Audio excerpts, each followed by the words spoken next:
Standard automatic change over switch के साथ timer किस तरह कनेक्ट किया जाता है, टाइमर कनेक्ट करने का क्या एडवांटेज रहता है, समझ लेते हैं। सबसे पहले हम क्या करते हैं, टाइमर में डिले टाइम जो कि हमने 5 सेकंड सेट किया है, आपकी जो भी रिक्वायरमेंट हो उसके अकॉर्डिंग आप डिले टाइम सेट कर सकते हैं। कनेक्शन की बात की जाए तो ऊपर की तरफ आपको मेन पावर सप्लाई या normal power supply line neutral connect करना है। नीचे की तरफ आपकी जो जनरेटर पावर सप्लाई या स्टैंड बाय पावर सप्लाई है, यहाँ पर लाइन और न्यूट्रल कनेक्ट किया जाएगा, ठीक है। और जो लोड का कनेक्शन रहेगा वो नीचे की तरफ रहेगा, ठीक है। पावर वायरिंग काफ़ी सिंपल है। चेंज ओवर को ऑपरेट होने के लिए लाइन और न्यूट्रल यहाँ पर मेन पावर सप्लाई का रेफरेंस जाएगा AR और AN पर, ठीक है। यहाँ पर जनरेटर पावर सप्लाई का रेफरेंस जाएगा BR एंड BN पर, ठीक है। अब जो हमने टाइमर कनेक्ट किया है, टाइमर मेन पावर सप्लाई के डिले के लिए कनेक्ट किया है। जब हम वर्किंग समझेंगे तब आपका यह भी कॉन्सेप्ट क्लियर होगा। तो आपको क्या करना है, टाइमर में जो सप्लाई देना है वो मेन पावर सप्लाई की देना है, ठीक है। तो यहाँ पर ये जो कनेक्टर आया है, देखिए मेन पावर सप्लाई का जो लाइन का कनेक्टर है जो कि AR टर्मिनल पर गया, इसे आपको रिमूव कर देना है, इसे आपको टाइमर के थ्रू देना है, ठीक है।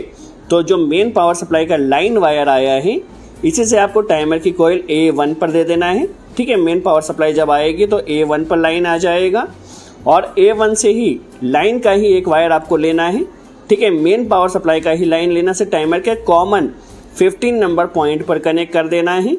अब टाइमर को ऑपरेट होने के लिए न्यूट्रल कनेक्ट करना है, तो न्यूट्रल भी आपको मेन पावर सप्लाई का ही देना है, ठीक है ना। मेन पावर सप्लाई का न्यूट्रल दिया। टाइमर का जब टाइमिंग कंप्लीट होगा तो एनो से एक वायर लिया टाइमर के 18 नंबर पॉइंट्स और इसे AR पर कनेक्ट कर देना है। जब टाइमर का टाइमिंग कंप्लीट होगा तो कॉमन की सप्लाई एनो से निकलेगी और चेंज ओवर के रेफरेंस या फीडबैक टर्मिनल AR पर आएगी। वर्किंग किस तरह से रहेगी, तो जैसे ही हमारी जनरेटर पावर सप्लाई या स्टैंड बाय पावर सप्लाई आती है तो लोड हमारा स्टैंड बाय पावर सप्लाई पर रन कर रहा है, ठीक है। अब यदि हमारी मेन पावर सप्लाई आती है तो डायरेक्ट यहाँ पर स्विचिंग नहीं होगी। सबसे पहले टाइमर का टाइमिंग स्टार्ट होगा। यदि पावर सप्लाई हमारी ओके रहती है तो उस कंडीशन में टाइमर का डिले कंप्लीट होने के बाद ही स्विचिंग होगी और लोड हमारा मेन पावर सप्लाई पर रन करेगा। कई बार क्या होता है, स्विचिंग यदि बार बार हो रही है, दैट मीन्स हमारी मेन पावर सप्लाई यदि बार बार ऑन या ऑफ हो रही है, तो उस कंडीशन में जनरेटर भी हमारा बार बार ऑन या ऑफ होगा, जिसके चलते जनरेटर भी हमारा डैमेज हो सकता है। और जो घर का हमारा सेंसिटिव लोड है वह भी बार बार स्विचिंग के चलते ऑन ऑफ होने से डैमेज हो सकता है।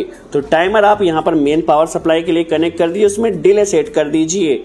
जब भी मेन पावर सप्लाई आपकी ऑन होगी तो पहले डिले कंप्लीट